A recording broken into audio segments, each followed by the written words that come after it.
Hello, Bulldogs!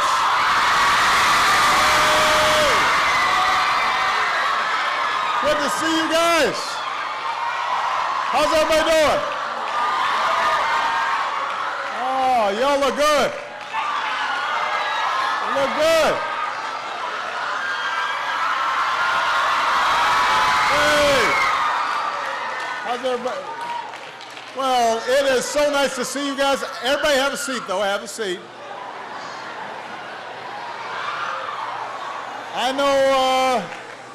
I know you've been waiting here a while.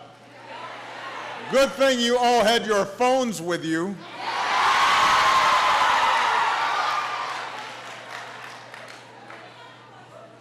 As the father of 2 teenage daughters, I know the whole time you were just like, and then he said, girl, I couldn't believe it.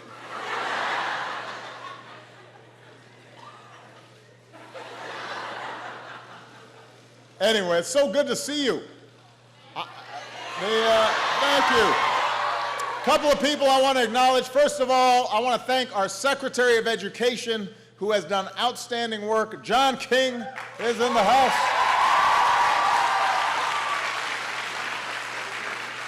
And then my great friend and former Education Secretary and multiple winner of the 3-on-3 contest, as well as at the NBA All-Star Game, he can ball, Arne Duncan. We've got your mayor, Muriel Bowser, is here. Give her a big round of applause. Your representative, Eleanor Holmes Norton.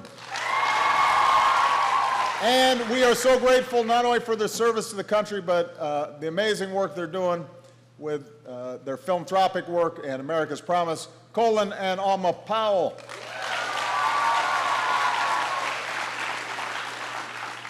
So by now you've settled into the new year, right? Adjusted to classes. You're preparing for Spirit Week. Learning how to ballroom dance. I remember having to do that. Getting the nerve to text that cute girl or boy in your English class. I don't remember that. We did not have texts. We had to send little notes. And then we used to actually have to go up to somebody if we liked them and talk to them. So that may happen to you someday. Seniors are looking at colleges, taking tests, filling out all the forms. And Malia just went through this, so I know how tough this is for you and for the parents. But as I'm winding down my presidency, I was so impressed with Banneker the last time I was here in 2011 that I wanted to come back. Because you're an example of a school that's doing things the right way. And I believe that if you're going to be able to do whatever you want to do in your lives, if you want to become a teacher or a doctor or start a business or develop a next great app or be president, then you've got to have a great education. We live in a global economy.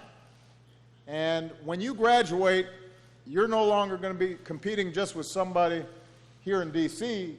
for a great job. You're competing with somebody on the other side of the world, in China or in India, because jobs can go wherever they want because of the internet and because of technology. And the best jobs are going to go to people who are the best educated, whether in India or China or anywhere in the world. So when I took office almost 8 years ago, we knew that our education system was falling short when it came to preparing young people like you for that reality. Our public schools had been the envy of the world, but the world caught up. And we started getting outpaced when it came to math and science education. And African American Latino students, in part because of the legacy of discrimination, too often lagged behind our white classmates. Something called the achievement gap, that by one estimate costs us hundreds of billions of dollars a year. And we were behind other developed countries when it came to the number of young people who were getting a higher education. So I said when I first came into office, by 2020, I want us to be number one again. I want us to be number one across the board. So we got to work, making real changes to improve the chances for all of our young people from the time they're born all the way through till they got a career. And the good news is that we've made real progress. So I just wanted to talk to you about the progress we've made, because you are the reason we've made progress, some outstanding young people all across the country. We recently learned that America's high school graduation rate went up to 83%, which is the highest on record. That's good news.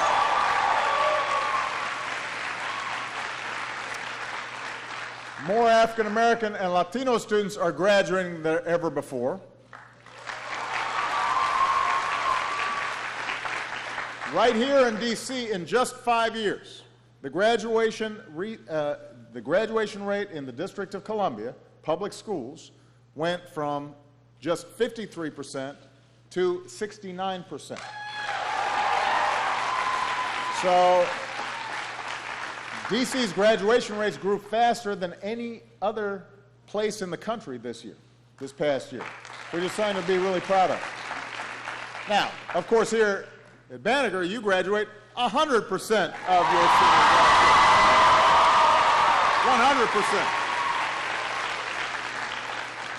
100%. It's been a while since I did math, but 100% is good. You can't do better than that. So what all these numbers mean is that more schools across D.C. and across the country are starting to catch up to what you guys are doing here at this school. Now, some of the changes we made were hard, and some of them were controversial. We expected more from our teachers and our students, but the hard work that people have put in across the country has started to pay off. And I just want to talk to you a little bit about some of the things that we did. It starts with our youngest learners. High-quality early education is one of the best investments we can make, which is why we've added over 60,000 children to Head Start. We called for high-quality preschool for every 4-year-old in America, and when I took office, only 38 states offered access to state-funded preschool. Today, it's up to 46. We're trying to get those last holdouts to do the right thing. And by the way, the District of Columbia leads the nation with the highest share of children, nearly 9 out of 10 in high-quality preschool. And that's a big achievement.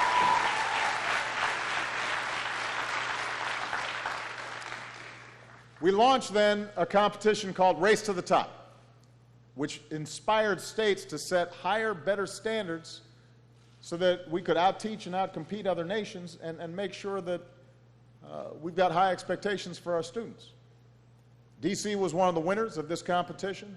It upgraded standards, upgraded curriculum, worked to help teachers build their skills, and that in part is why D.C.'s done so well.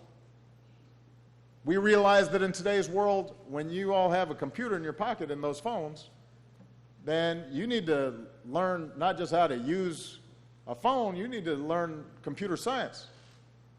So we're working with private and philanthropic partners to bring high schools into the 21st century and give you a more personalized and real-world experience.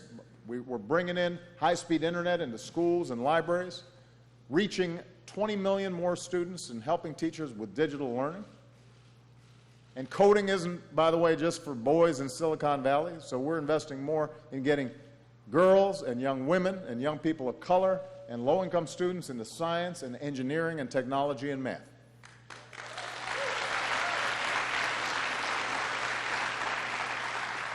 And because we know that nothing's more important than a great teacher, and you've got some great teachers here as well as a great principal at Banneker, we have focused on preparing and developing and supporting and rewarding excellent educators. You all know how hard they work. They stay up late grading your assignments. That's why you got all those marks all over your papers. They pull sometimes money out of their own pockets to make that lesson extra special. And I promise you, the teachers here and teachers around the country, they're not doing it for the pay. because teachers, unfortunately, still aren't paid as much as they should be. They're not doing it for the glory. They're doing it because they love you, and they believe in you, and they want to help you succeed. So teachers deserve more than just our gratitude. They deserve our full support. And we've got to make their lives easier, which is why we enacted a law to fix No Child Left Behind, which gives teachers more flexibility to spend more time teaching creatively than just spending all their time teaching to a test. Give your teachers a big round of applause. They deserve it.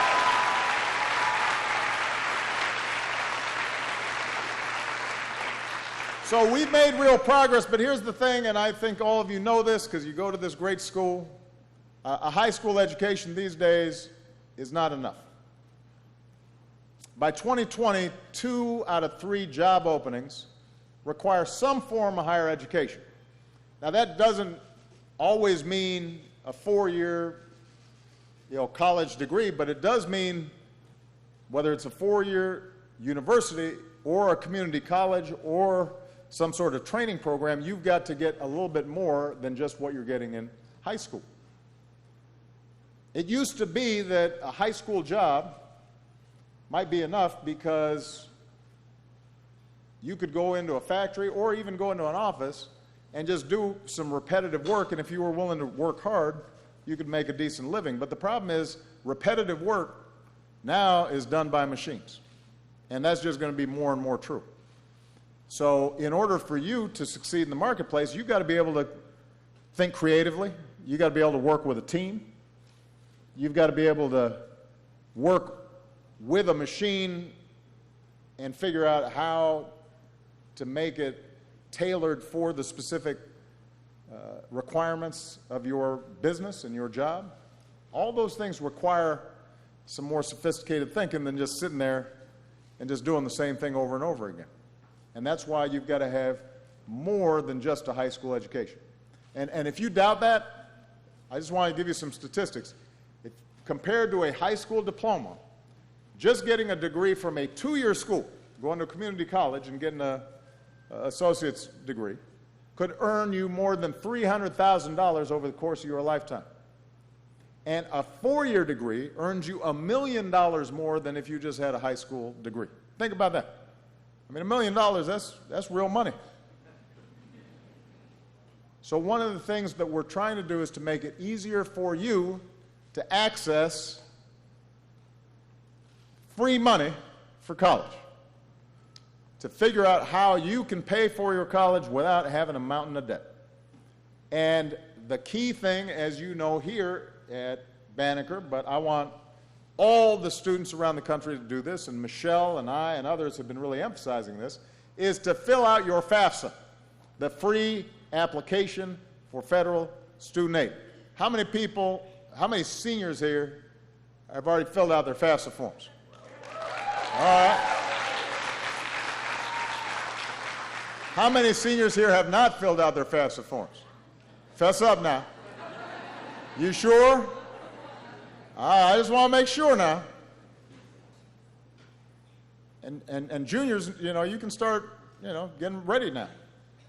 Because what the FAFSA does is it puts you in the running for scholarships, grants, loans, work-study jobs, all to help you pay for college. And we've made it simpler than ever. And it's available right now at FAFSA.gov, FAFSA.gov.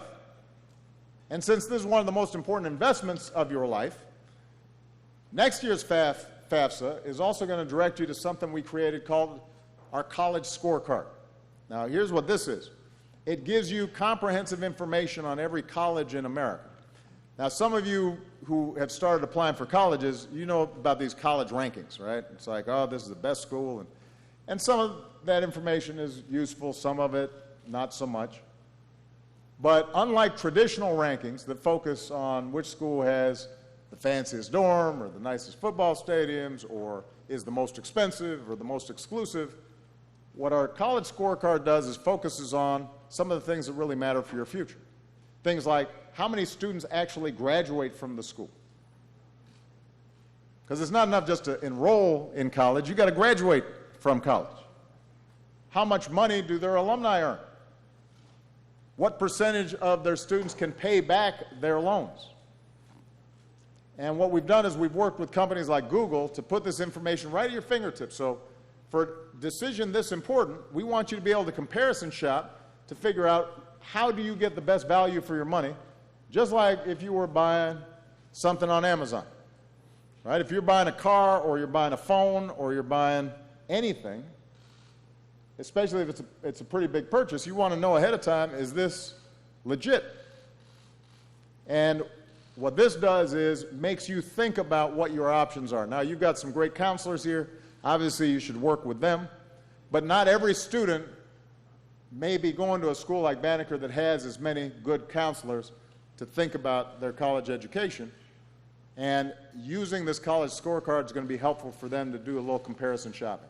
Because you don't want to go to the school just because it's the closest one, and it turns out it's more expensive and doesn't do as good of a job as if you were willing to maybe travel someplace else, and it turns out that you could get the financial aid you need to go to a school that's more suited toward your needs, right? So we also reformed, by the way, the student loan system. When I came in office, you had tens of billions of dollars that were going to big banks serving as middlemen for your student loans. We said, well, let's cut out the banks.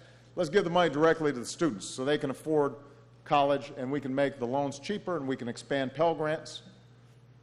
And now what we're trying to do is to push to make 2 years of community college free for every responsible student all across the country.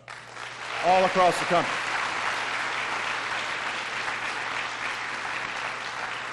And we're starting to work with colleges around and universities around the country to bring down the cost of college so that at the end of 4 years of college, you're not saddled with a whole bunch of debt. Because nobody should be priced out of a higher education. So, bottom line is higher graduation rates, higher college attendance rates, more money for Pell Grants, and work to make sure that the interest rate on student loans haven't gone up, working to expand early childhood education and preschool, continuing to watch and work with states as they try to implement reforms to make K through 12 better, holding colleges more accountable for giving information so that students can make good decisions. We've made a lot of progress. We have made a lot of progress in terms of making sure that young people across the country get the kind of great education that you're getting here at Banneker. And I'm really proud of what we've accomplished. I'm proud of what the District of Columbia's accomplished. But I just want to be honest with you, we've still got more work to do. So as I go, I'm giving you kind of a final report card transcript on what more we got to get done. There are still too many states that are cutting back on public education. And part of the reason tuition's going up is because states aren't putting as much money into state education, universities, community colleges as they used to. That's why if you're 18, by the way, you've got to vote to make sure that the folks who represent you actually are delivering. We've still got too many states that have not really worked in a serious way to raise standards and improve performance. In too many school districts, we still have schools that, despite the heroic efforts of a lot of great teachers, are not fully preparing our kids for success because they just don't have the resources to do it or the structure to do it. We've still got too many high schools where a third of their students do not earn their diplomas on time. For too many students in America, zip code still determines how far they'll go. And that's not acceptable. Some of you probably have friends or family who are just as smart or talented or as capable as you, but they didn't have the same support or the right opportunities or didn't get in the right school, and so now don't have the same shot at success. Am I right? Because I know that's true in our family. Michelle and I, we've got cousins and friends who we've known since they were, shorties, little kids. And we know how smart they are because they were just as smart as we were. But just the luck of the draw was they didn't get the same chance as we did. And that's not right. So that's why I started something called my Brother's Keepers Initiative, because what we want to do is help more young people, especially kids of color, get mentorships and the resources and the guidance they need to succeed. And I'm going to stay involved with that even after I'm done being president. Because we all have a part to play in making sure every single child has every single opportunity to achieve his or her dreams. That's what Banneker is all about. That's what you can see in somebody like Ifunanya. I mean, that's an incredible young lady who's going to succeed because she has an incredible school in addition to an incredible family. And so we're so proud of her. There's another person I want to just call out, Amari McDuffie. Where's Amari? Where's Amari? There she is, right there, right in front. So, hey, Amari. I'm going to talk about you for a second. So, Amari was born with a heart and a lung condition, and sometimes she had to miss a lot of school because of her illness. And, you know, Banneker's a pretty rigorous school, so she was worried about staying on top of her work. But everybody in this family rallied around her and made sure she was keeping up.